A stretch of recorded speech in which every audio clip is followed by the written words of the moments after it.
Bismillahirrahmanirrahim. Assalamualaikum warahmatullahi wabarakatuh.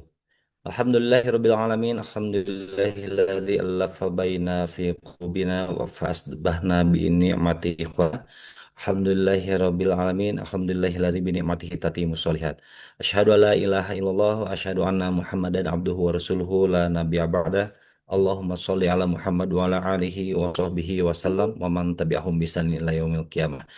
Puji dan syukur kita panjatkan kepada Allah Subhanahu wa taala yang telah memberikan kepada kita semua nikmat iman, nikmat Islam, yang masih memberikan kepada kita semua taufik serta hidayah hingga Allah Subhanahu wa taala telah memberikan kepada kita semua kemudahan, kelancaran, kesehatan dan juga nikmat-nikmat yang begitu luas, nikmat-nikmat yang begitu banyak karena Allah Subhanahu wa taala masih melindungi kita sampai detik ini, sampai saat ini. Dan kita alhamdulillah telah diberikan kemudahan kelancaran oleh Allah Subhanahu wa taala sehingga disampaikanlah kita di hari Senin, di hari pertama di bulan Sya'ban 1447 Hijriah atau bertepatan dengan tanggal 19 Januari 2026. Sholawat serta salam tak lupa pula kita tumpah curahkan pada uswah kita, kudwah kita, manusia yang paling mulia, manusia yang paling agung, baginda Nabi Muhammad ibni Abdullah Sallallahu Alaihi Wasallam. Pun demikian, salawat serta salam ini kita curahkan juga kepada para keluarganya, para sahabatnya, para tabi'in tabi'in, para ulama hingga kepada kita semua yang hadir di kajian Bumiku Mengaji. Jemaah sekalian, rahimani wa rahimakumullah. Alhamdulillah kita telah dipertemukan kembali di kajian setiap hari Senin, yakni kajian Sirah Nabi Shallallahu Alaihi Wasallam Ibni Abillah, yang mana pada malam hari ini kita masih mengikuti menyimak kajian di kitab Sirah Nabi, kitab Al-Lulu Al-Maknun fi Sirati Nabi Al-Ma'mun. Dan pada kesempatan malam hari ini kita akan menyimak tentang peristiwa perjalanan Nabi Muhammad Sallallahu Alaihi Wasallam menuju Mekah. Peristiwa-peristiwa apa saja yang dapat kita petik dari peristiwa tersebut, hikmah-hikmah apa saja, pelajaran-pelajaran apa saja yang akan kita ambil dari peristiwa perjalanan Nabi Muhammad Sallallahu Alaihi Wasallam menuju Mekah. Dan insya Allah jemaah sekalian rahimanirkumullah, kita kajian ini di yang semula diselenggarakan pada pukul 20.00 waktu Indonesia Barat, berhubung waktu Isya di waktu Indonesia Barat, azan berkumandang baru pukul 19.31 menit.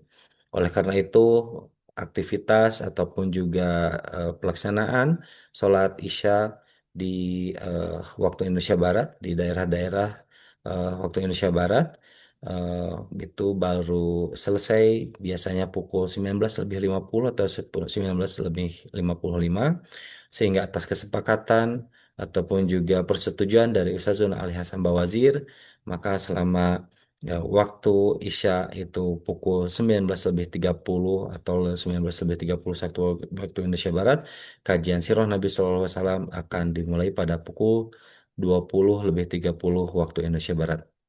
Namun demikian, khusus untuk kajian Sirah Nabi Shallallahu Alaihi Wasallam pada malam hari ini, atas permintaan pengkondisian dari Ustazuna Ali Hasan Bawazir, karena beliau sedang ada perlu, sehingga kajian akan dimulai pada pukul 21.00 waktu Indonesia Barat.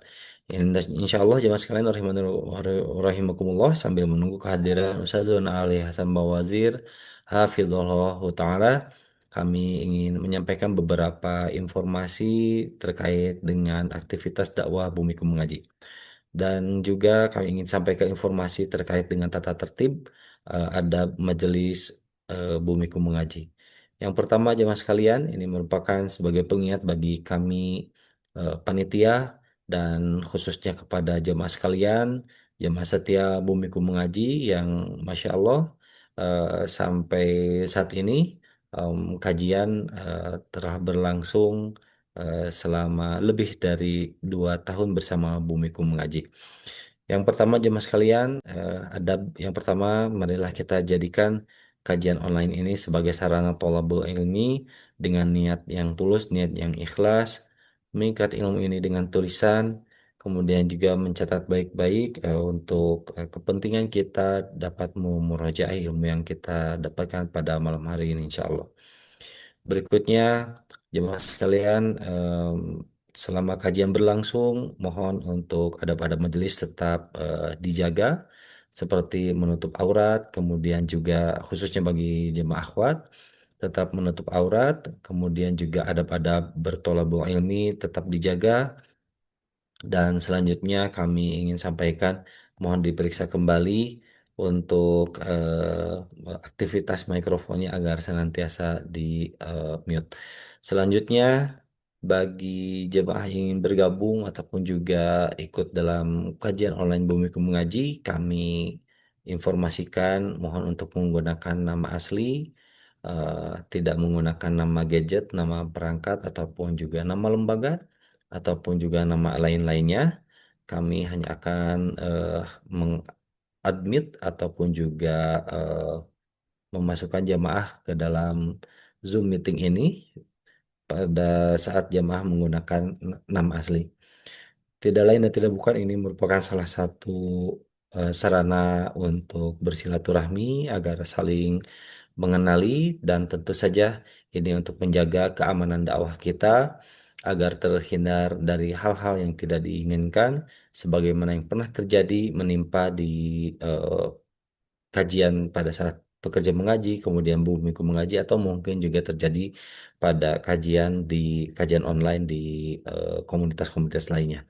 Sekali lagi, dengan menggunakan nama asli ini merupakan salah satu bentuk penjagaan keamanan dakwah kita, keamanan kajian kita, sehingga terhindar dari orang-orang yang tidak bertanggung jawab, orang-orang yang tidak meridhoi dakwah ini, orang-orang yang ingin menghancurkan dakwah ini, dan orang-orang yang tidak menyukai akan hadirnya dan tumbuh suburnya dakwah Islam, dakwah sunnah di seluruh dunia, khususnya di seluruh pelosok Nusantara. Selanjutnya, jemaah sekalian, untuk ada berikutnya di sesi kedua nanti, sesi tanya jawab, kami akan berikan kami akan berikan kesempatan kepada jemaah yang ingin bertanya terkait dengan materi, dan khususkan diprioritaskan terlebih dahulu pertanyaannya sesuai dengan tema kita pada malam hari ini. Dan apabila ada pertanyaan-pertanyaan di luar tema, insya Allah dapat disampaikan, dan tentu saja seizin atas izin dari Ustazona Ali Hasan Bawazir Hafizahullah Ta'ala.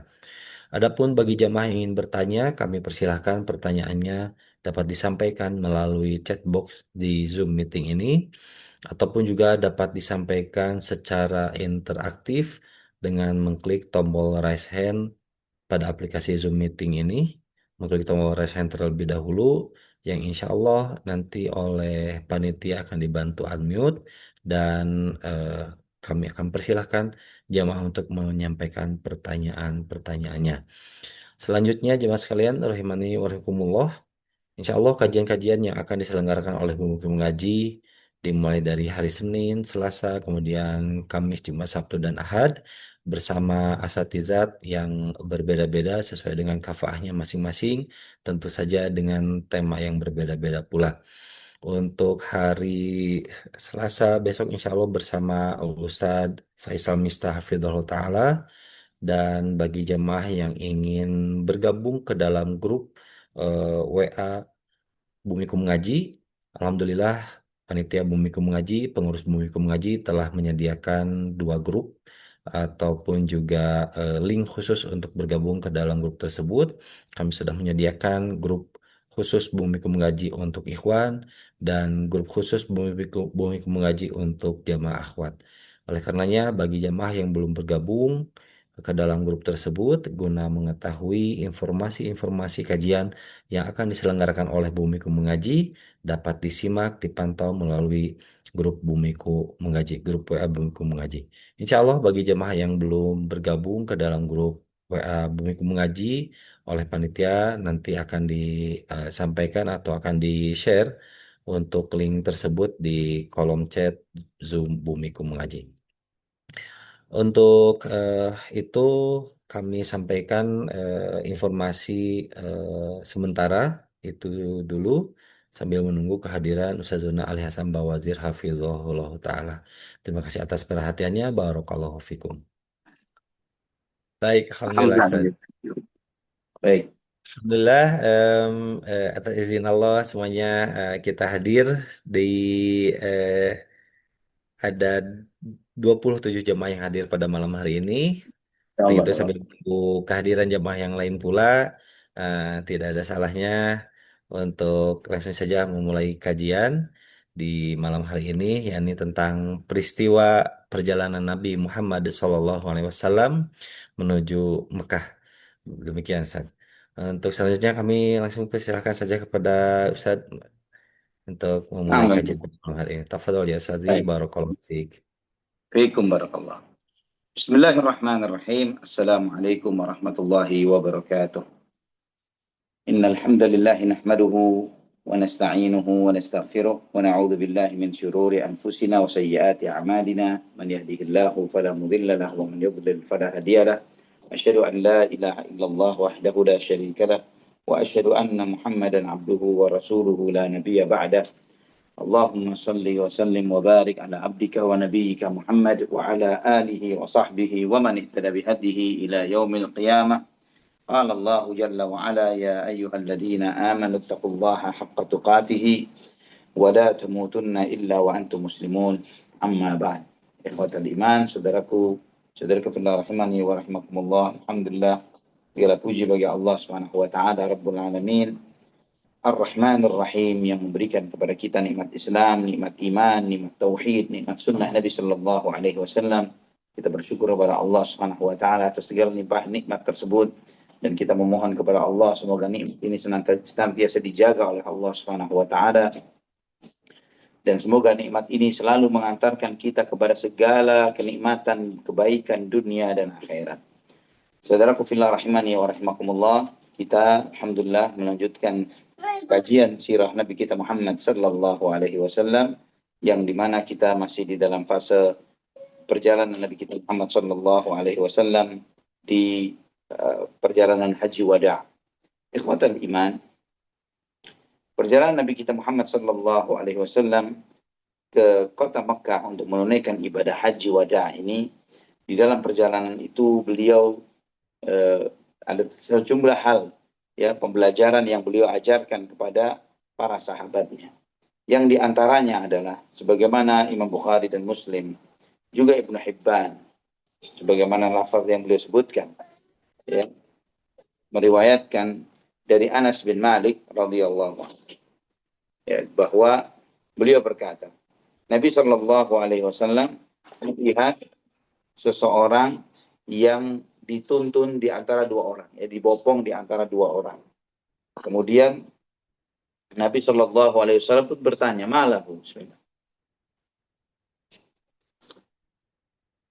Nabi bertanya, ada apa dengannya? Kenapa orang itu berjalan sampai dituntun seperti itu? Kasih Umar.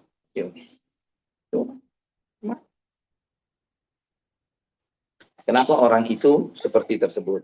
Maka kemudian disampaikanlah oleh sebagian sahabat yang ada, nazara an yahujja masyia. Dia bernazar untuk haji sambil berjalan kaki. Kemudian ikhwatal iman rahimani wa rahimakumullah, jadi orang ini bernazar. Orang ini bernazar untuk berjalan kaki di dalam menunaikan ibadah haji. Maka Nabi Shallallahu Alaihi Wasallam pun bersabda, Innallaha ghaniyun an masyi hadza. Perlihatkan, sesungguhnya Allah Maha Kaya, Allah tidak butuh dia berjalan. Hendaklah dia naik kendaraan, ya, dia menaiki kendaraan, kata Nabi Shallallahu Alaihi Wasallam.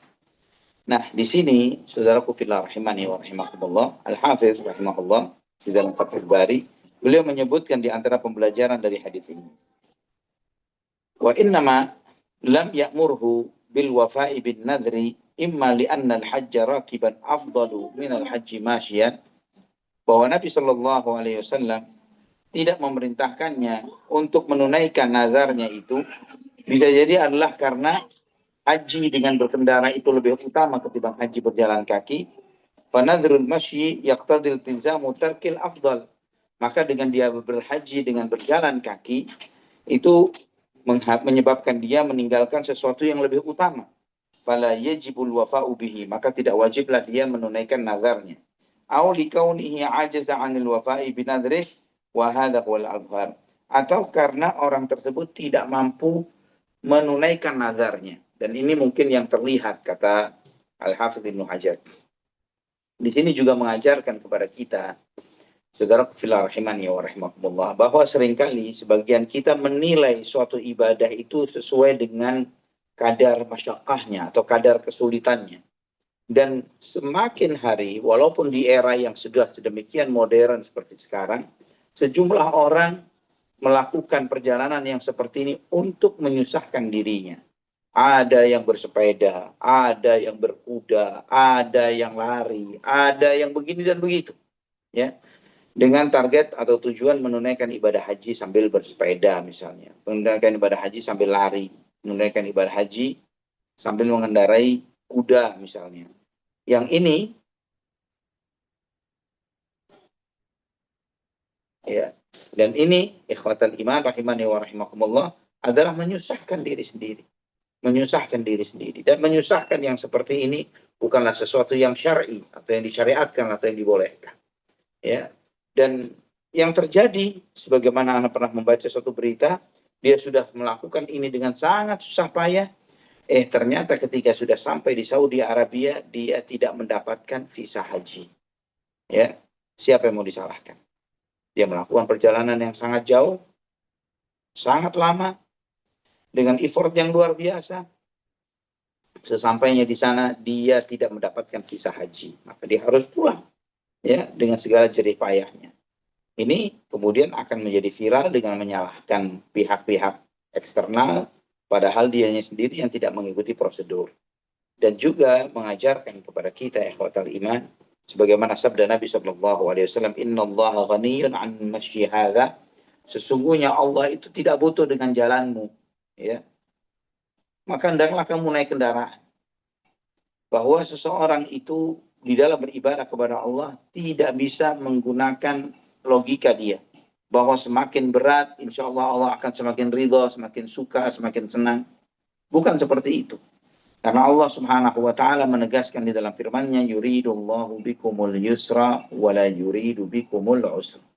Allah menginginkan kemudahan bagi kalian dan Allah tidak menginginkan kesulitan bagi kalian. Itu yang Allah inginkan. Maka di antara karakter mendasar di dalam dinul Islam yang disebut dengan hanifiyah samha, ya, agama yang hanif dan samha. Apa artinya hanifiyah samha? Agama hanif itu adalah agama yang cenderung kepada tauhid. Bahwa dinul Islam itu mengarah kepada tauhid. Hanif itu secara harfiah artinya bengkok. Ya, miring. Hanaf itu artinya bengkok. Tapi maksudnya di sini adalah menghindari syirik menuju tauhid. Ya, menghindari kesyirikan menuju tauhid. Itu hanifiyah. Maka segala hal yang berpotensi kepada kesyirikan pasti secara millah Ibrahim yang hanif ini adalah sesuatu yang pastilah bukan sesuatu yang disyariatkan.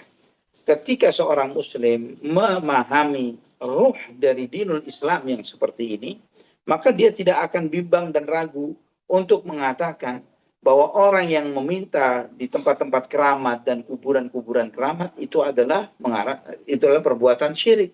Mencari berkah kepada kuburan-kuburan yang dikeramatkan, kuburan orang-orang saleh, itu mengarah kepada kesyirikan. Ya, itu bertentangan dengan semangat dari billah Ibrahim yang hanif, agama Ibrahim yang lurus.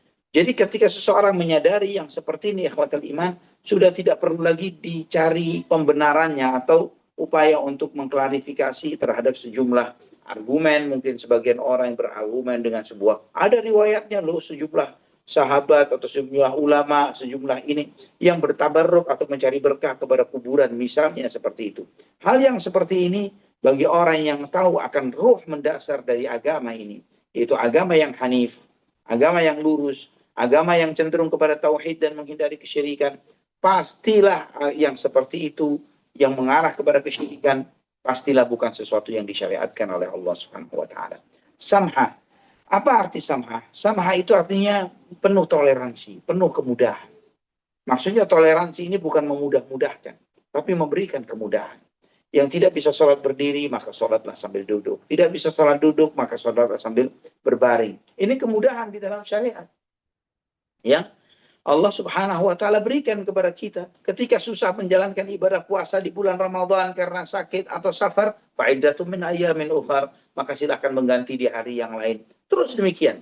Ini di antara semangat dari dari agama Nabi Ibrahim alaihissalam yang hanif, yang lurus kepada tauhid dan memberikan kemudahan kepada orang yang menganutnya.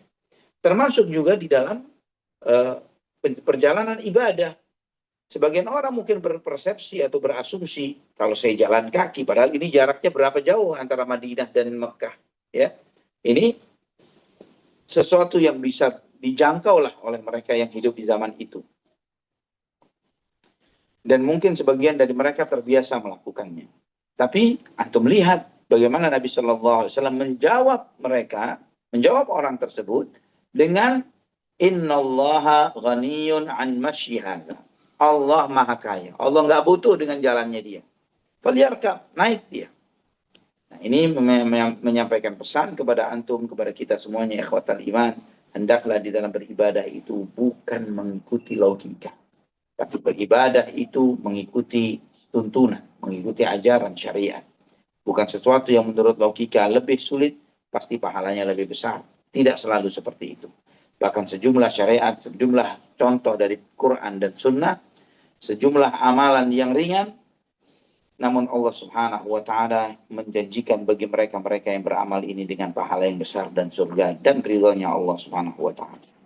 Kemudian juga di antara peristiwa yang ditemui oleh Nabi Shallallahu Alaihi Wasallam di perjalanan ini, yaitu sebagaimana diriwayatkan Imam Muslim dan Ibnu Hibban di dalam sahihnya dari Ibnu Abbas, Abdullah Ibnu Abbas radhiyallahu anhuma. Beliau mengatakan bahwa Nabi Shallallahu Alaihi Wasallam melewati seorang wanita, dan kemudian ketika beliau melewati seorang wanita ini, ada seseorang berkata kepada wanita tersebut, "Hada Rasulullah, ini loh Rasulullah, ini loh Rasulullah." Maka wanita tersebut mengangkat bayi, ya, bayinya itu diangkat, ya, bayi itu diangkat, ditunjukkan kepada Nabi Shallallahu Alaihi Wasallam dan bertanya, "Ali hada hajjun ya Rasulullah?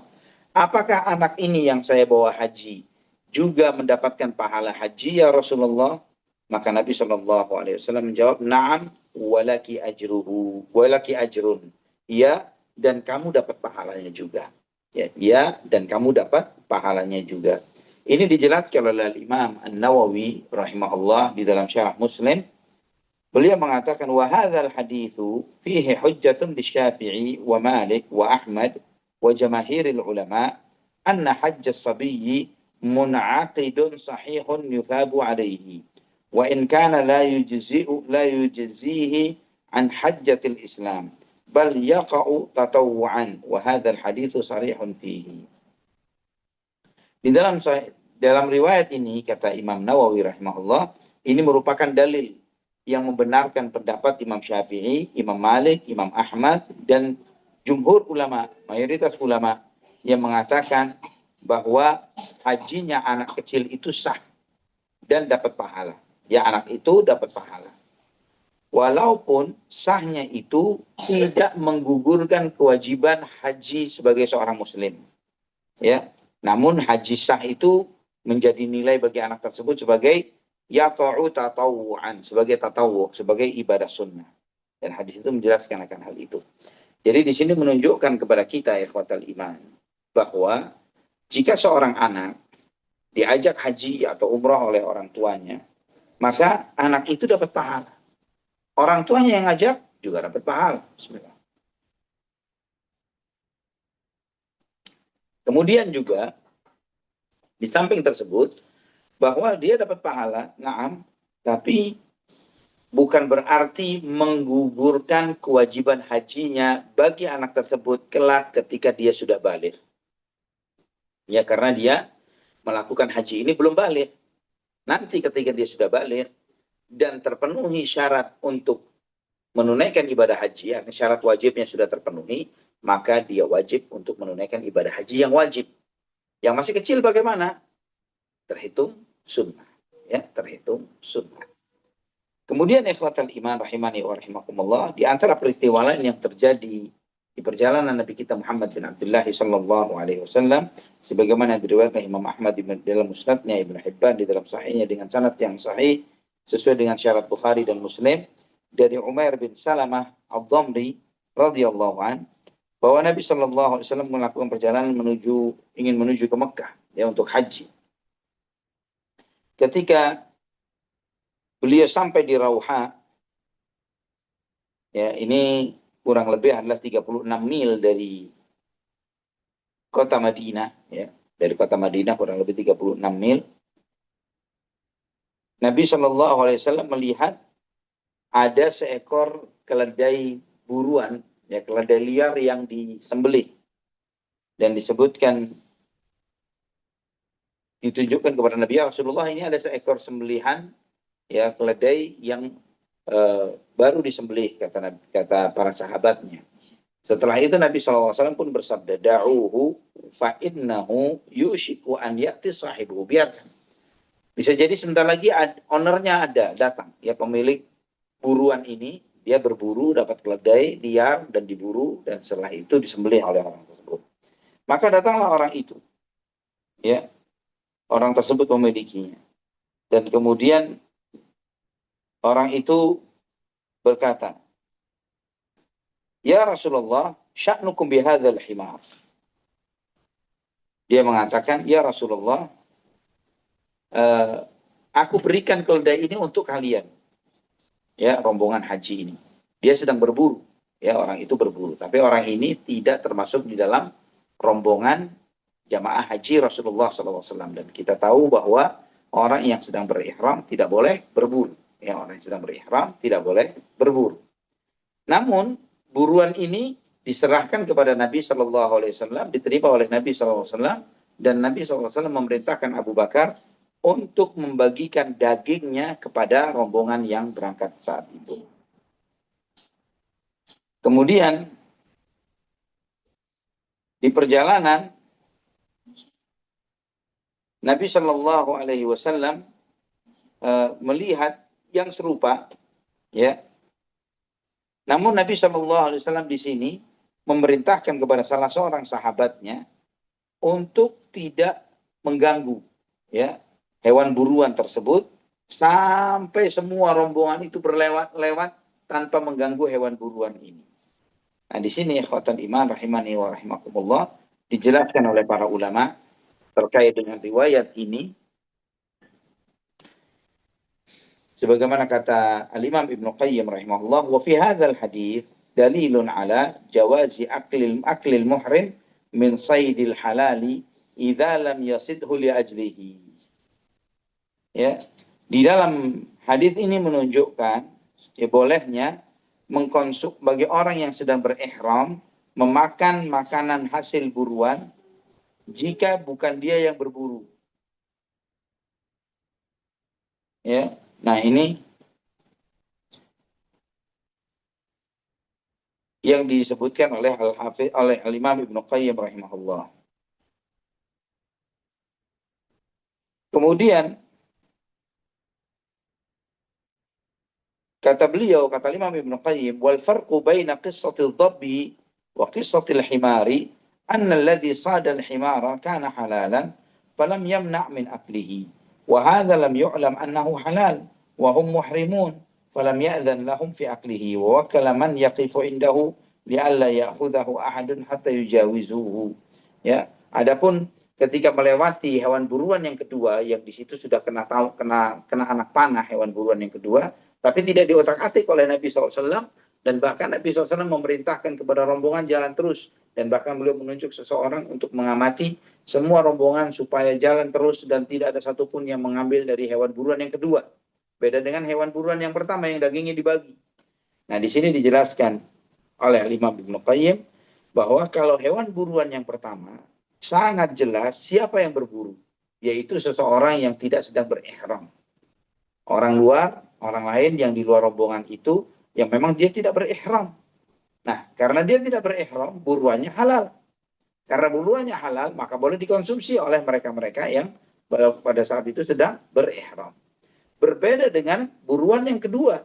Yang kedua ini kena anak panah, tapi tidak ketahuan siapa yang berburu. Bisa jadi salah satu dari rombongan yang berihram ini tadi.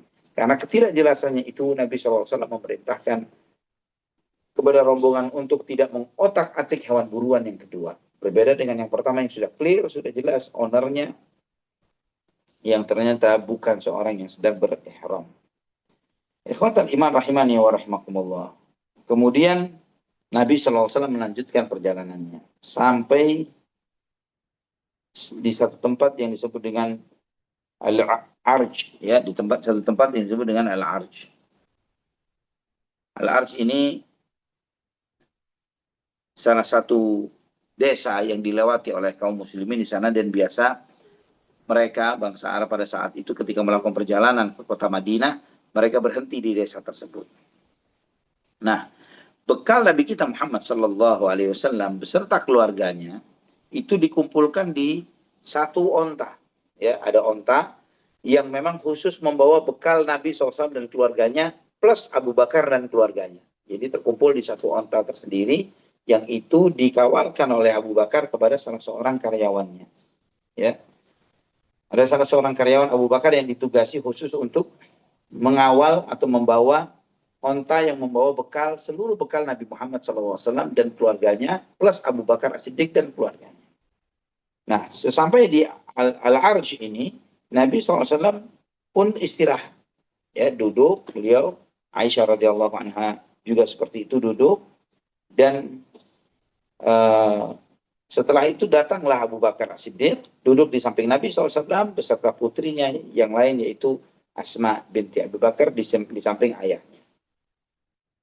Subhanallah, di situ Abu Bakar lagi nunggu karyawan dia yang ditugasin untuk membawa onta bekalnya. Dan tidak lama datanglah karyawan itu. Abu Bakar melihat karyawannya datang. Cuman anehnya, ontanya nggak bersama dia.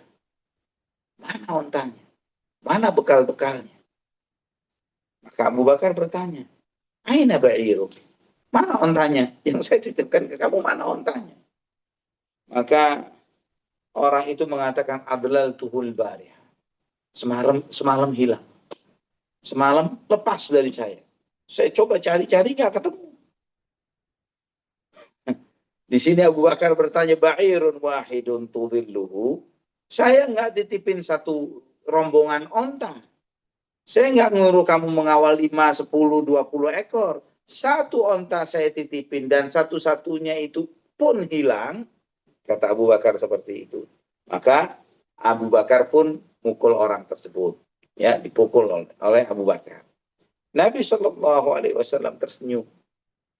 Beliau tersenyum sambil berkata, Ungguru ila hadzal muhrim ma yasna. Perhatikan bagaimana orang yang lagi pakai ihram ini, kena apa yang dia perbuat. Ya, perhatikan apa yang dilakukan oleh orang yang sedang ihram ini, apa yang diperbuatnya. Sambil tersenyum. Nabi SAW tidak mengomentari apapun, cuma senyum. Subhanallah, ikhwatal iman. Bagaimana adab Nabi kita Muhammad bin Abdullah sallallahu alaihi wasallam. Bahwa orang yang sedang berihram itu tidak boleh berkata-kata kotor, tidak boleh berkata-kata kasar, tidak ada perdebatan, ya. Menjaga lisannya dengan baik. Bahkan di dalam memperingatkan orang yang salah. Untuk melihat Nabi SAW bisa menyampaikan lebih dari itu. Tapi Nabi SAW mengingatkan Abu Bakar dengan, perhatikan, kamu lagi ihram loh, ya, lagi pakai pakaian ihram, sadari itu. Sambil senyum, cuma begitu saja. Ya, coba perhatikan orang yang lagi ihram ini, apa yang dia perbuat. Ya, bahasa kita, ente pakai ihram, tapi tapi kenapa kok mukul orang? Ya, pakai ihram loh. Nah ini, tapi Nabi SAW dengan santunnya, cuman dengan senyumnya, beliau mengatakan, lihatlah apa yang diperbuat oleh yang sedang berihram ini. Nah, ini ikhwatul iman rahimani wa rahimakumullah. adab yang seperti ini ketika menunaikan ibadah haji maupun umrah adalah sesuatu yang harusnya kita tiru dari Nabi kita Muhammad bin Abdullah sallallahu alaihi wasallam. Terlebih lagi, ihramnya kita dibandingkan ihramnya Nabi kita Muhammad sallallahu alaihi wasallam, masa berihram itu jauh lebih lama Nabi kita Muhammad sallallahu alaihi wasallam. Perjalanan ini memakan waktu berhari-hari sebelum melakukan lagi prosesi ibadah haji. Ya, Nabi SAW tidak melepas baju ihramnya sampai tuntas. Dan ini dilakukan oleh Nabi kita Muhammad SAW. Sedangkan misalnya kalau kita misalnya menjalankan ibadah umrah, maka sebagian besar kita memakai ihram ya sebelum masuk miqat. Ya, di hari yang sama kita pakai, di hari yang sama kita melakukan ibadah umrah, di hari yang sama pun kita selesai dan tahallul. Kita tidak lewat hari untuk melakukan ibadah umrah misalnya. Ya, haji pun ya tidak terlalu melelahkan dengan segala fasilitas yang sudah tersedia seperti di saat ini ya. Antum sebagaimana antum pahami bagaimana fasilitas ibadah haji yang begitu sangat luar biasa. Arafah yang di era Nabi Shallallahu Alaihi Wasallam dengan segala teriknya, panasnya, ya sekarang antum dengan tenda, AC, jus beragam jus, makanan yang unlimited, non-stop, toilet yang tersedia dengan air yang ready, dan luar biasa yang antum rasakan, yang kita rasakan di saat ini. Ketika di Muzdalifah juga sama, walaupun masih di Muzdalifah mungkin masih berpakai cuman karpet saja untuk mabitnya, ya tapi toilet dengan sangat banyak. Bagaimana di era Nabi kita Muhammad SAW 100.000 lebih orang, ya bagaimana di era tersebut. Kemudian ketika mabit di Mina, ya dalam beberapa hari di hari-hari Jamarat, ya di Mayyamut Tasyriq, bagaimana sekarang ini dengan tenda-tenda yang keren dan bahkan sekarang sudah dibangun hotel di sana untuk sejumlah jamaah haji yang mereka mendapatkan fasilitas hotel sudah, ya. Lempar jumrahnya nggak repot-repot, nggak perlu berebut. Kalau masih ingat dulu orang-orang dulu berupa sebuah tugu, ya, yang orang itu begitu berdesak-desakan untuk lempar jumrah karena tugu yang satu ini tadi, sampai seringkali terjadi tragedi kematian karena terhimpit antara rombongan yang datang dan rombongan yang keluar. Tapi sekarang dengan sistem regulasi yang telah dibuat oleh pemerintah Saudi Arabia, akses masuk, akses keluar yang berbeda, dan kemudian dibuat 3 lantai atau 4 lantai sekarang, atau 5 lantai bahkan mungkin saat ini, gitu ya, dengan eskalatornya, dengan segala kemudahannya, teduhnya, dinginnya, dan lain sebagainya. Allahu Akbar. Yang harusnya segala kemudahan itu semakin memotivasi kita untuk menunaikan ibadah haji maupun umrah dengan lebih antusias lagi, dengan lebih bersemangat lagi. Ikhwatal iman rahimani wa rahimakumullah. Setelah itu, Nabi SAW melanjutkan perjalanannya. Sampailah beliau di satu lembah yang disebut dengan Wadi Usfan. Lembah Usfan. Nabi SAW bertanya, ya Abu Bakar, ayu wadin hada? Wahai Abu Bakar, lembah apa ini? Dijawab oleh Abu Bakar radhiyallahu an, Wadi Usfan. Ini Wadi Usfan ya Rasulullah. Kata Nabi sallallahu alaihi wasallam, laqad marra bihi Hudun wa Salihu ala bakaratin humrin khutumuha al-lif uzuruhum al-aba wa ardiyatuhum an-nimar yulabbuna wa yahujjuna al-bait al-atiq. Kata Nabi SAW, lembah ini pernah dilewati oleh Nabi Hud dan Nabi Saleh. Ya, dilewati oleh Nabi Hud dan Nabi Saleh yang mereka menunggangi onta yang berwarna merah, yang tali kekanya terbuat dari kulit, ya, sarung-sarung mereka dari ini, jubah-jubah mereka dari namar, ya. Namar ini adalah sarung yang biasa dipakai oleh orang-orang Arab, yang di situ itu warnanya ini agak merah, agak kehitaman, gitu ya. Nah ini yang disampaikan oleh Nabi Shallallahu Alaihi Wasallam. Mereka pun bertalbiyah untuk melakukan ibadah haji ke Ka'bah. Ya, di sini menunjukkan kepada kita bahwa Nabi Hud dan Nabi Saleh alaihi wassalam mereka jauh sebelum Nabi Ibrahim alaihi salam.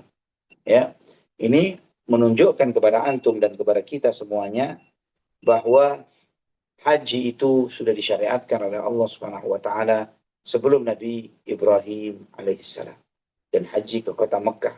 Sebagaimana antum tahu, kita tahu bahwa rumah ibadah yang pertama kali dibangun di muka bumi adalah Ka'bah, ya. Dan itu di eranya Nabi Allah Adam alaihissalam, yang selisihnya dengan Masjidil Aqsa adalah kurang lebih 40 tahun. Ya, sebagaimana dalam sejumlah riwayat yang menjelaskan akan hal itu.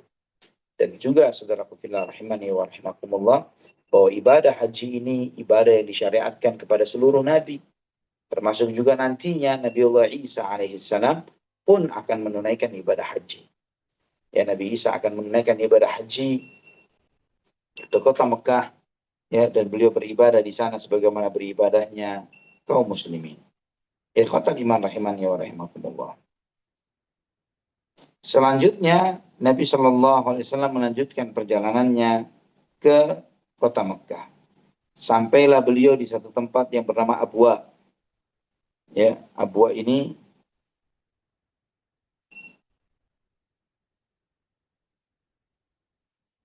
satu tempat yang kalau musim hujan, Abwa ini adalah satu tempat yang di antara kota Mekah dan Madinah. Kalau musim hujan, tempat itu menjadi danau. Ya, menjadi danau karena air itu tertampung di sana. Atau Wadan, Nabi Shallallahu Alaihi Wasallam bertemu dengan As-Sa'ab bin Jathamah, ya, bertemu dengan As-Sa'ab bin Jathamah, dan As-Sa'ab bin Jathamah ini menghadiahkan kepada Nabi Shallallahu Alaihi Wasallam seekor keledai buruan. Namun Nabi Shallallahu Alaihi Wasallam menolaknya. Dan ketika orang itu melihat bahwa ketika Nabi SAW melihat orang tersebut tidak suka dengan penolakan Nabi SAW, maka Nabi SAW mengatakan, Inna lam naruddahu illa anna hurumun. Kata Nabi SAW bahwa penolakan kami terhadap hadiahmu itu tidak ada lain dan tidak bukan adalah karena kami sedang berihram. Karena kami berihram, kami menolak hal itu. Di sini Al-Imam Al-Baghawi di dalam Syarh Sunnah menjelaskan, wa fil hadithi dalilun ala anna al-muhrima la yajuzu lahu qabulu as-saydi idza kana hayyan wa in kana maitan yajuzu lahu qabulu lahmihi. Hadis ini menunjukkan bahwa orang yang sedang berihram tidak boleh menerima hadiah hewan buruan yang masih hidup. Tapi kalau hewan buruan itu sudah mati, terima dagingnya, maka boleh diterima. Ya, ini boleh diterima. Sebagaimana Imam Al-Baghawi menyebutkan hal ini dalam Syarh Sunnah, karya beliau. Setelah itu, ikhwatan iman, di dalam hadis ini ada sejumlah faedah, ya, sejumlah pembelajaran.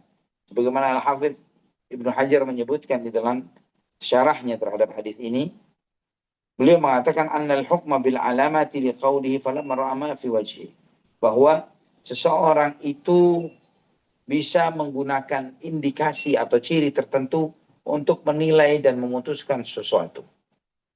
Ini terlihat dari bagaimana Nabi SAW menegaskan kepada orang tersebut tentang alasan penolakan beliau SAW karena melihat perubahan raut wajah dari orang tersebut.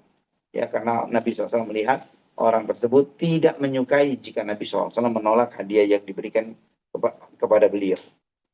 Dan juga di sini kata Al-Hafidz, wa fihi jawazu raddil hadiyati li'illah wa tarajjama lahul musannifu ay al-Bukhari man raddal hadiyata li'illah. Di sini juga menunjukkan bolehnya menolak hadiah jika ada alasan. Ya, jika ada suatu sebab yang menjadi alasan penolakan hadiah tersebut, itu dibolehkan. Sehingga Imam Bukhari rahimahullah menyebutkan man raddal hadiyata li'illah. Ya, seseorang yang menolak suatu hadiah karena adanya suatu alasan.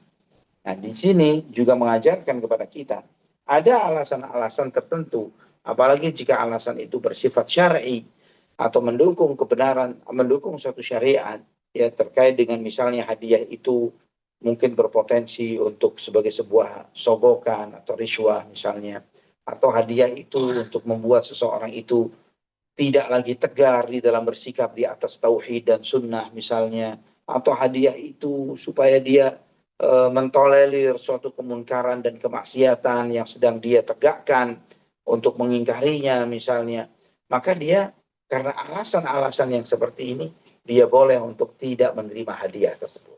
Ya, bismillah. Sebagaimana hal ini juga dilakukan oleh sejumlah sahabat radhiyallahu anhum ajma'in baik di era Nabi SAW maupun di era sesudahnya. Sebagaimana dalam riwayat Abdullah bin Hudzafah As-Sahmi radhiyallahu an, yang beliau menjadi tawanannya Romawi di era peperangan dengan mereka di masa Umar bin Khattab radhiyallahu an. Abdullah bin Hudzafah radhiyallahu an adalah sahabat Nabi, ya, sahabat Nabi, pernah bertemu dengan Nabi SAW.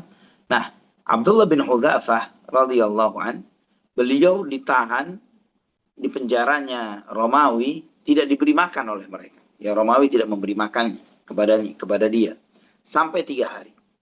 Ya, beliau tidak diberi makan, dibuat sampai lemas, dan setelah itu disajikan kepadanya daging panggang, ya, daging babi, ya, daging babi panggang disajikan kepada dia. Yang kalau bicara fikih syar'i, ya, secara syar'i, orang yang terdesak tidak ada makanan kecuali sesuatu yang haram yang ada di hadapannya, maka dia boleh memakannya secukupnya supaya dia tidak mati. Secara syar'i dibolehkan dia mengkonsumsinya. Namun Abdullah bin Hudzafah radhiyallahu anhu tahu bahwa itulah yang diinginkan oleh musuh-musuh Allah.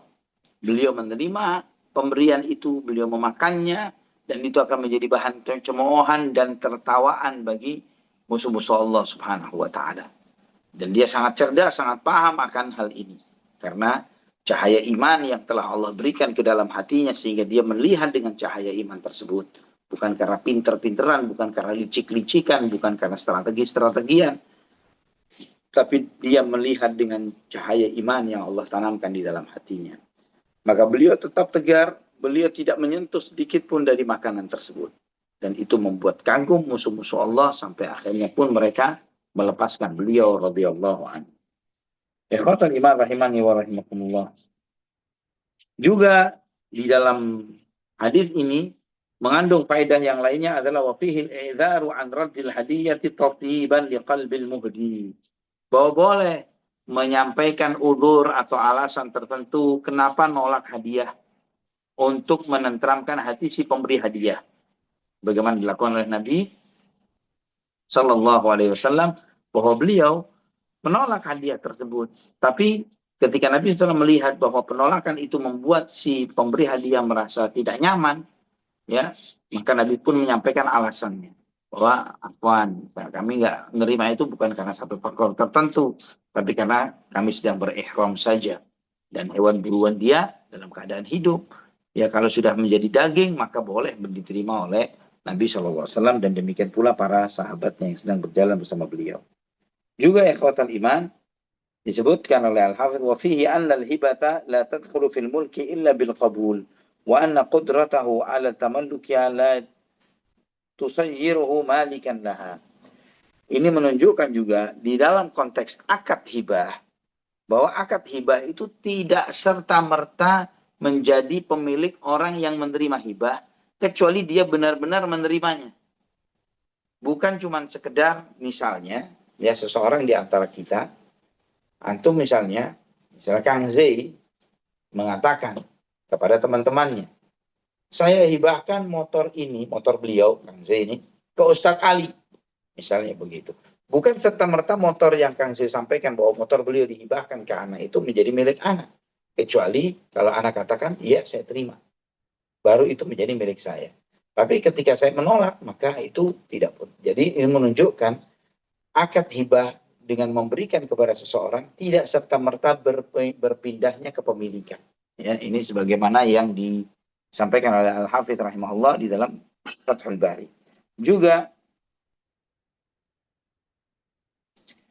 di sini beliau menyampaikan wa fihi anna 'alal muhrim an yursila ma fi yadihi min as-saydil mumtani' alaihi istiyaduhu. Ya, bahwa orang yang sedang berburu, orang yang sedang berihram, hendaklah dia melepaskan hewan buruan yang ada di tangannya. Ya, karena memang dia pada hakikatnya karena berihram tidak boleh berburu. Ikhwatal iman rahimani wa rahimakumullah. Ini di antara perjalanan Nabi kita Muhammad Sallallahu Alaihi Wasallam ke kota Mekah masih ada sejumlah peristiwa lagi yang lainnya, sebagaimana Nabi Sallallahu Alaihi Wasallam kemudian di perjalanan ini di antaranya adalah peristiwa ketika Ummul Mukminin Aisyah radhiyallahu anha ya meminta menangis ya menangis kepada Nabi Shallallahu Alaihi Wasallam. Kenapa menangis? Karena eh, tiba-tiba beliau datang bulan ya padahal sudah dekat dengan kota Mekah mau menunaikan ibadah umrah qaddarallahu masya'afa'al beliau datang bulan. Nah itu kemudian dia mengeluh kepada Nabi Shallallahu Alaihi Wasallam. Nah ini dan sejumlah peristiwa lagi yang lainnya yang insya Allah kita akan membahasnya pada kajian yang berikutnya ya tentang masuknya Nabi SAW ke kota Mekah, kemudian bagaimana beliau memulai perjalanan ibadahnya, tawafnya, sa'inya dan seterusnya yang dilakukan oleh Nabi SAW di dalam perjalanan ibadah ini. Barakallahu fikum. Baik, wa barakallahu fiik Ustaz Zuna. Alhamdulillah, Masya Allah. Terima kasih Ustaz atas pemaparan materi kita pada malam hari ini, yakni peristiwa-peristiwa yang eh, peristiwa perjalanan Nabi Muhammad SAW menuju Mekah. Dan tadi Masya Allah ada yang sedikit penasaran tentang hibah tadi Ustaz di akhir kajian. Ya, Jadi ketika tidak ada ikrar atau ya saya terima berarti itu tidak serta-merta jadi milik pindah ke tadi pemilikan. Ustaz Ya, gitu ya. Oh, betul. baik, baik. Dan ini Ustaz tadi selama eh, dahulu itu ketika ada yang sedang berihram kemudian berburu em, itu eh, ada hewan apa aja Ustaz? Maksudnya Yang hewan yang diburu. bisa dimakan gitu Ustaz. Ya yang diburu. Ya, keledai liar diantaranya gitu ya. Kemudian mungkin ada sejumlah onta liar yang mungkin tidak dimiliki oleh seseorang ya liar seperti itu. Di zaman Hmm. itu, wallahu a'lam bishawab. Ana sendiri, Ana kalau tidak salah ingat ya di musim haji ini, tapi sekarang sudah tidak pernah ketemu karena sekarang kita menggunakan kereta cepat ya. Waktu naik bis, Hmm. pernah kami itu dihadang oleh sejumlah kera-kera besar kan sih, seperti babon gitu. Ya, itu Oh anak iya nggak iya tahu iya. pernah pernah ngalami gitu, kan pernah tahu. Ya, itu ada terjadi. Anak nggak tahu Hmm. tiba-tiba ada di tengah padang pasir itu tiba-tiba turun dan kemudian mengerumuni bis kita dan lain sebagainya. Kera-kera besar, babon-babon gede gitu. Ini Iya iya. subhanallah. Kita ini nggak ngerti kadang ini subhanallah ini padang pasir gimana kayak hutan gitu ya kok ada binatang-binatang yang seperti ini ada di antara kita ya dan Hmm. wallahu alam ya mungkin yang lainnya pun ada cuman karena kita nggak tinggal di sekitar situ jadi kita tidak terlalu tahu hewan apa saja yang menjadi layak hewan buruan mungkin kelinci atau hal yang seperti itu wallahu alam Hmm. bishawab. Hmm. Baik, baik, baik, baik. Terima kasih Ustadz untuk penjelasannya. Selanjutnya kami buka sesi dua ini, sesi tanya jawab. Bagi jemaah yang ingin bertanya, kami persilahkan untuk menyampaikan pertanyaannya. Pertanyaan dapat disampaikan melalui chat box di Zoom meeting ini ataupun juga dapat bertanya langsung secara interaktif dengan cara mengklik tombol raise hand terlebih dahulu yang insya Allah oleh panitia nanti akan dibantu untuk di-unmute. Silakan jemaah yang ingin bertanya. Boleh menyampaikan pertanyaan melalui chat box di Zoom meeting ini ataupun juga bertanya langsung secara interaktif. Tafadhol.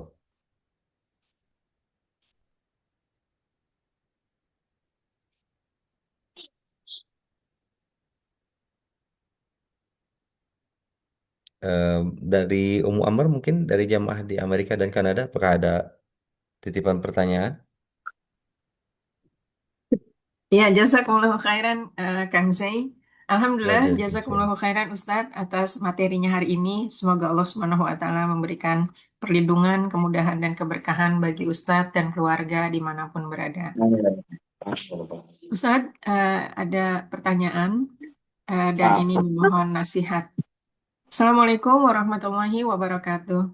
Ustadz, sampai saat ini saya belum terbayang bisa berangkat haji, tapi saya selalu berniat semoga Allah Subhanahu wa Ta'ala memberikan kesempatan bagi saya untuk menunaikan ibadah haji.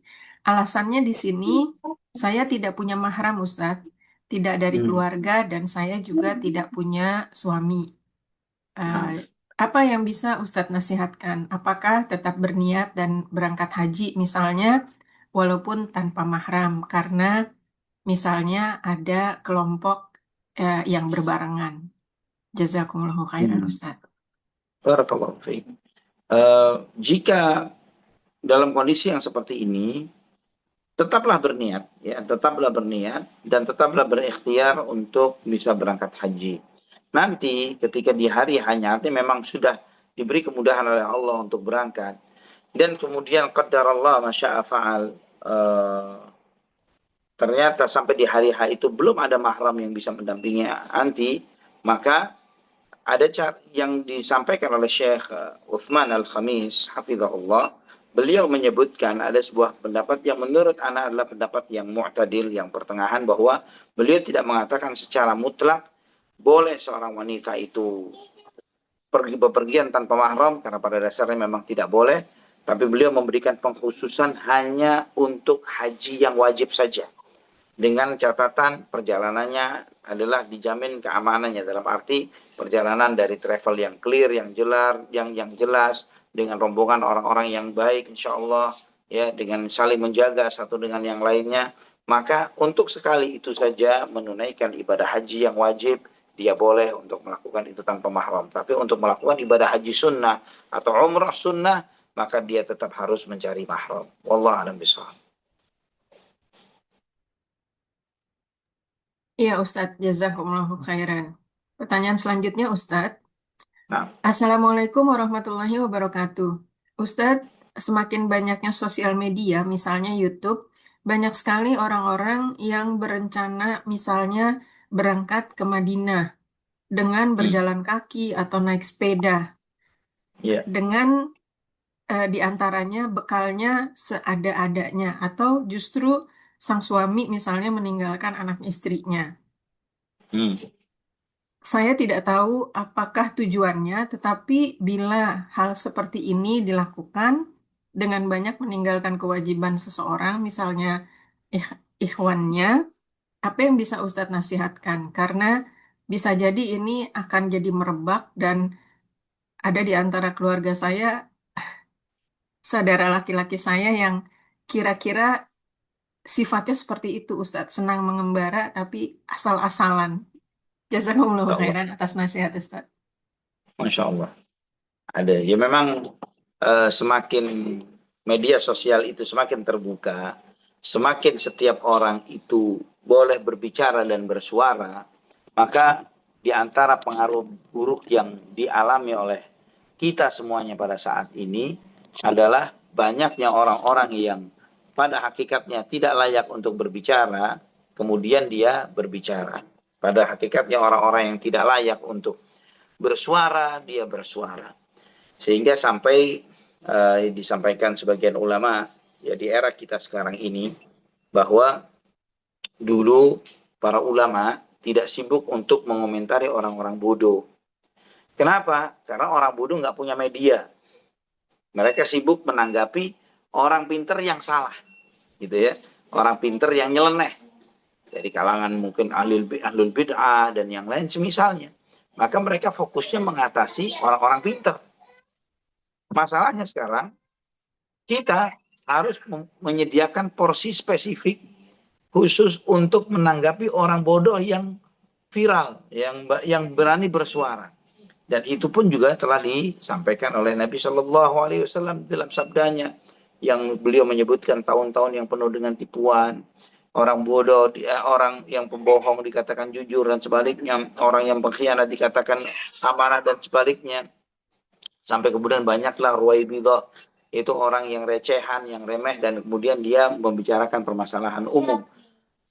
Nah, di sini juga di antara fenomena yang ada ketika banyaknya orang yang memviralkan perilaku-perilaku bodoh mereka, dan kemudian itu pun menjadi inspirasi bagi orang-orang bodoh lainnya untuk mencontoh. Nah, ini Allahul Musta'an wala haula wala quwata illa billah. Yang perbuatan-perbuatan seperti ini seringkali dilakukan wallahu alam bisawab, bukan karena mencari ridha Allah Subhanahu wa taala. Ya. Karena kalau mencari ridha Allah Subhanahu wa taala, jelas sabda Nabi SAW tadi yang disampaikan bahwa Allah tidak butuh dengan jalanmu. Allah tidak butuh dengan bersepedamu. Allah tidak butuh dengan berkudamu. Ya, hendaklah kamu menaiki kendaraan yang wajar, yang normal untuk menjalankan suatu aktivitas, terutama ibadah. Nah, itu perlu disadarkan. Ya, disadarkannya adalah dengan ilmu. Disadarkannya adalah juga dengan kewajiban untuk mengemban amanah yang jika disia-siakan, maka dialah yang akan menyesal nantinya. Jadi, tidak semua yang viral dan mendapatkan like yang banyak, mendapatkan pengakuan dari banyak orang, dikomentari dan diberi semangat oleh banyak orang. Ini anak termasuk yang seringkali terheran-heran. Misalnya seorang siswi atau seorang wanita muda yang kemudian dia keluar rumah tanpa minta izin. Ini saya nonton kalau salah tadi pagi ada satu berita ya. Seorang siswi umur kurang lebih 17 tahun, dia keluar rumah nggak pamit sama orang tuanya, ternyata naik gunung. Naik gunung hilang selama 2 atau 3 hari. Selama 2 atau 3 hari hilang, sampai tim SAR turun dan lain sebagainya, akhirnya diketemu dalam keadaan masih hidup, alhamdulillah. Nah, itu diberi istilahnya aplaus, diberi semangat oleh netizen dengan sangat, oh semangat, kamu hebat, kamu begini, kamu begitu, jangan mundur, lakukan lagi ini dan seterusnya dan seterusnya. Ya, padahal dari cerita dari A sampai Z-nya ini tidak memberikan pembelajaran yang positif.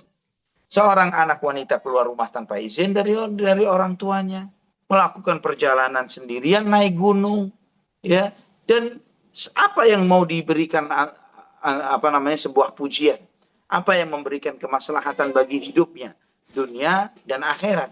Dia sudah collecting dosa di situ dan nyusahin banyak orang dan lain sebagainya. Kemudian sejumlah netizen pun memberikan aplaus, memberikan sambutan, memberikan semangat, memberikan motivasi, jangan mundur, jangan kendur, ini harus kamu lakukan lagi. Lakukan lagi, pergi keluar rumah sendiri tanpa izin orang tua dan lain sebagainya. Ini memang kita hidup di zaman yang bagaimana yang disebutkan oleh Nabi Shallallahu Alaihi Wasallam. Maka dengan kita tetap ngaji, tetap belajar, tetap merujuk kepada Quran dan Sunnah untuk mempertahankan setidaknya kewarasan kita. Wallahu a'lam bishawab. Masya Allah, ya Ustadz, jazakumullahu khairan. Satu pertanyaan lagi boleh Ustadz? Silakan. Barakallahu. Ya Ustadz. Assalamualaikum warahmatullahi wabarakatuh. Ustadz, untuk bekal nanti Ramadan, saya ini baru belajar baca Quran Ustadz. Apa yang Masya bisa Allah. Ustadz nasihatkan? Apakah selama bulan Ramadan saya off belajar baca Qurannya dan baca sendiri beserta baca artinya, atau apalagi ya Ustadz? Jazakumullahu khairan. Barakallahu fiik. Nah, saran anak ketika memasuki bulan Ramadan dan proses belajar Quran itu masih dilakukan, maka tetaplah teruskan. Ya, karena proses belajar Quran itu sendiri memberikan pahala. Ya, al-mahiru bil Qur'ani ma'as safaratil kiramil barara.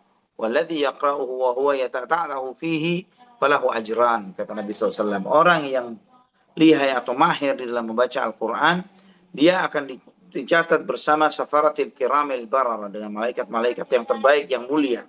Sedangkan sebaliknya orang-orang dan selanjutnya orang-orang yang membaca Al-Quran dengan terbata-bata, maka dia akan mendapatkan 2 pahala. Ya, effortnya, terbata-batanya membaca Al-Quran itu akan mendapatkan pahala. Itu bicara standar, bicara dalam konteks apakah itu di Ramadan atau di luar Ramadan secara umum. Bagaimana jika hal tersebut dilakukan di bulan Ramadan? Maka sebaiknya tetap dipertahankan di bulan Ramadan sambil melakukan aktivitas tambahan. Seperti apa? Mendengarkan murattal bacaan Al-Quran, ya, mendengarkan kajian-kajian tafsir Al-Quran yang disampaikan oleh sejumlah asatidzah kita yang menjelaskan tentang tafsir ayat-ayat Al-Quran, mendengarkan kisah-kisah yang ada di dalam Al-Quran dan penjelasannya, faedah apa yang bisa diambil dari situ, hal-hal yang seperti itu, sehingga Ramadan kita diramaikan dengan Al-Quran. Wallahu a'lam bishawab. Masya Allah. Ya Ustadz, jazakumullahu khairan. Baik, Barakallahu Fiik untuk Amr dan juga seluruh jamaah kajian yang hadir pada malam hari ini, khususnya jamaah yang turut menyaksikan di Amerika dan Kanada. Barakallahu Fikum. Selanjutnya pertanyaan tentang tawaf Ustaz. Bismillahirrahmanirrahim. Assalamualaikum warahmatullahi wabarakatuh Ustaz.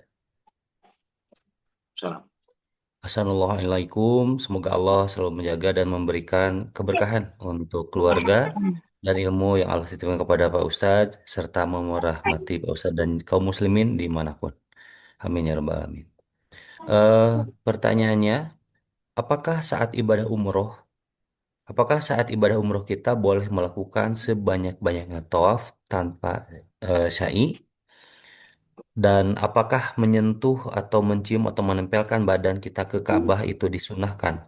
Mohon penjelasan dan nasihatnya dari Ustaz, bagaimana yang sebaiknya atau bagaimana yang sebenarnya. Terima kasih atas jawabannya. Barakallahu fikum, jazakumullahu khairan. Allah barik fiik. Yang pertama, mungkin konteksnya perjalanan ibadah umroh, bukan ibadah umrohnya. Karena kalau umroh spesifik jelas. Umroh itu ketika berpakai ihram, maka dia harus 7 kali tawaf, 7 kali sa'i, setelah itu tahallul. Ya, tidak boleh dia memperbanyak tawafnya dan tanpa sa'i. Tapi selesai, dia sudah selesai tawaf, sa'i, sudah selesai tahallul, dia istirahat di hotel. Besoknya pengen lagi ke Masjidil Haram. Ngapain di Masjidil Haram? Apa yang mau dia lakukan ibadahnya di samping dia sholat, baca Quran dan lain sebagainya? Dia bisa melakukan ibadah tawaf sunnah. Tawaf sunnah. Benar, tawaf sunnah itu tanpa sa'i. 7 kali putaran, berhenti, sholat sunnah di belakang makam Ibrahim. Lanjutkan lagi, 7 kali putaran lagi, berhenti, sholat sunnah di belakang makam Ibrahim. Mau berapa kali? Terserah. 7 kali tawaf, sholat sunnah. 7 kali tawaf, sholat sunnah. Seperti itu. Ya. Dan itu sudah tidak lagi berpakaian ihram, pakai baju bebas, ya, menggunakan baju bebas, bukan lagi menggunakan pakaian ihram. Benar, tawaf doang, tawaf saja tanpa sa'i. Kemudian yang kedua, menempelkan tubuh di Ka'bah itu hanya di yang tempat yang disebut dengan multazam, yaitu antara Hajar Aswad dengan pintu Ka'bah, ya, antara Hajar Aswad dengan pintu Ka'bah. Hanya area itu saja. Hanya area itu saja, bukan seluruh Ka'bah, ya, bukan seluruh Ka'bah. Karena kita tahu bahwa mengusap Ka'bah itu hanya disyariatkan di 2 tempat saja. Yang pertama di Rukun Yamani dan yang kedua di Hajar Aswad. Adapun di tempat yang lain tidak disyariatkan untuk mengusap Ka'bah dan sebagainya, termasuk juga apalagi menempelkan tubuh kepada Ka'bah. Wallahu a'lam bishawab. Baik. Terima kasih Ustaz, jazakallahu khairan atas penjelasan-penjelasannya. Dan rupanya pertanyaan eh, tersebut merupakan pertanyaan terakhir pada kajian Sirah Nabi Sallallahu Alaihi Wasallam pada malam hari ini. Dan sebelum ditutup, berkenan Ustaz memberikan eh, nasihat ataupun juga closing statement di kajian malam hari ini. Nah, ikhwafillah rahimani wa rahimakumullah. Sebagaimana kita di dalam mengkaji sirah ini, kita berusaha untuk mencoba menangkap jumlah pesan-pesan mendetail dari apa yang disampaikan oleh Nabi kita Muhammad SAW atau yang dia jalani atau dialami oleh beliau. Karena beliau adalah uswah dan suri teladan kita. Maka Ana berharap sebagaimana Ana berusaha untuk kita berusaha untuk istiqamah di dalam menjadi seorang talibul ilm, belajar, menuntut ilmu, mengambil faedah yang terbaik. Anda juga berharap kepada antum semuanya untuk tetap sabar dan istiqamah di dalam mengambil pembelajaran yang seperti ini. Ya, bahwa hal-hal yang kecil, yang remeh, yang detail ternyata memberikan pesan ilmu yang luar biasa yang mungkin kita tidak mendapati itu di dalam sejumlah literatur lainnya yang berbeda. Namun di sini kita berusaha untuk mencoba lebih mendalami supaya kita bisa mendapatkan pesan dari Nabi SAW sebagai uswa dan suri teladan kita itu secara utuh. Ya, secara utuh kita mendapatkan pesan itu, sehingga pembelajaran yang kita dapatkan pun demikian. Yang insya Allah nanti tema kajian kita berikutnya adalah masuknya Nabi kita Muhammad SAW ke kota Mekah. Ya, masuknya Nabi kita SAW ke kota Mekah untuk menunaikan ibadah tawaf, ya, tawaf wada. Tawaf dalam rangkaian haji wada.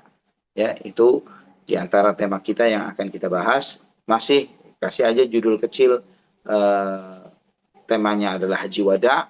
Nabi SAW memasuki kota Mekah, begitu judul besarnya. Wallahu a'lam bishawab. Dengan cara Baik. seperti itu mungkin untuk bisa memahamkan kepada netizen kita, jamaah yang mungkin yang menyimak, apa perbedaan masuknya Nabi SAW yang sekarang misalnya dengan masuknya beliau ketika Fathu Mekah misalnya. Wallahu a'lam bishawab.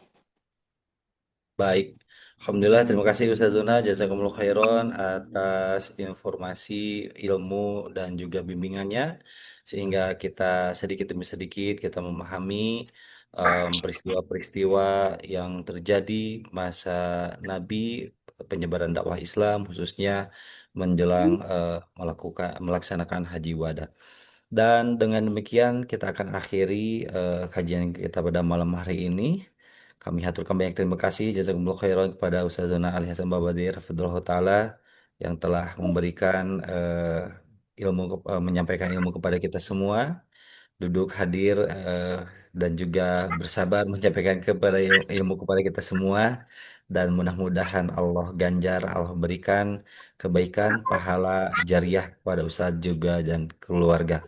Barakallahu fikum. Semoga Allah Subhanahu wa taala senantiasa menjaga Ustadz sekeluarga dalam keadaan sehat, aman, dan juga diberkahi Allah Subhanahu wa taala. Sekali lagi terima Amin. kasih Ustadz atas kehadirannya, dan terima kasih juga kepada seluruh tim Bumiku Mengaji yang telah menyelenggarakan kajian pada malam hari ini, juga kepada seluruh jamaah setia Bumiku Mengaji yang senantiasa mengikuti kajian bersama Bumiku Mengaji. Jangan lupa untuk hari esok, hari Selasa 20 Januari 2026, atau bertepatan dengan sudah memasukinya ke hari 2 Syaban 1447 Hijriah. Kajian pertemuan kelima bersama Ustadzona Faisal Mista Hafidhullah Ta'ala di kitab Wazaifu Ramadan. Oh, nah, itu insya Allah pertemuan kelima, dan kajian akan dimulai pada pukul 20 lebih 20 waktu Indonesia Barat. Terima kasih untuk semuanya. Barakallahu fikum. Kita pungkas dengan doa kifaratul majelis. Subhanakallahumma bihamdika asyhadu an la ilaha illa anta astaghfiruka wa atubu ilaik. Walhamdulillahirabbil alamin. Selamat istirahat semuanya. Wassalamualaikum warahmatullahi wabarakatuh. Terima kasih Assalamualaikum Ustaz. warahmatullahi Barakallahu fiik Ustaz. wabarakatuh. Jazakallah khair. Bang Zee. Amin. Wa Barakallahu fiik. jazakumullah khairan Ustazuna. Barakallahu fiik.